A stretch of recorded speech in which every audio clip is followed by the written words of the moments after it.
baxaya waa aroos waa aroos waa aroos waa aroos waa aroos alalaska baxaya waa aroos waa aroos waa aroos waa aroos waa aroos kusoo dhawaada shabakada Kacab Media. fanaanka Maxamed Saciid BK iyo sidoo kale fanaanada Udbad Aragsan ayaa la sheegayaa in toddobaadka soo socdo ay aqalgali doonaan. haddaba maxay tahay aqalgalkan maxaase ka dhaxay labada fanaan? Udbad Aragsan ayaa hore waxay u kala tageen fanaanka caanka ah ee Qamar Suugaani iyadoo hadda la sheegayo inay isku diyaarinayso aroos cusub oo ay la aqalgalayso fanaanka Maxamed Saciid BK. Udbad Aragsan oo ah fanaanad aad u qurxoon markii la eego fanaaniinta Hargeysa ayaa waxa ay leedahay cod macaan waxayna qaaday heeso kala duwan oo bulshada Soomaaliyeed aad u jecel yihiin. arooska Maxamed Saciid BK ayaa waxa si weyn uga qayb qaadanaya dhinaca qarashaadka madaxweynaha Soomaaliland Muuse Biixi Cabdi.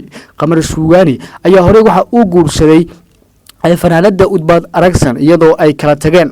fanaanka waxa uu ka doorbiday Udbad Aragsan qarashaad jacaylkiin waa uu iloobay kadib markii uu guursaday gabar ay ka timid dalkaasi Ingiriiska. Maxamed Saciid BK waa nin cunsuriya isla markaana aan jeclayn Soomaalinimada, sidaas darteed waxaa leeyahay madaxweynaha Soomaaliland sida awgeed ayuu u balan qaaday inuu bixin doono lacagta qarashaadka ee ku aadan arooska Maxamed Saciid BK.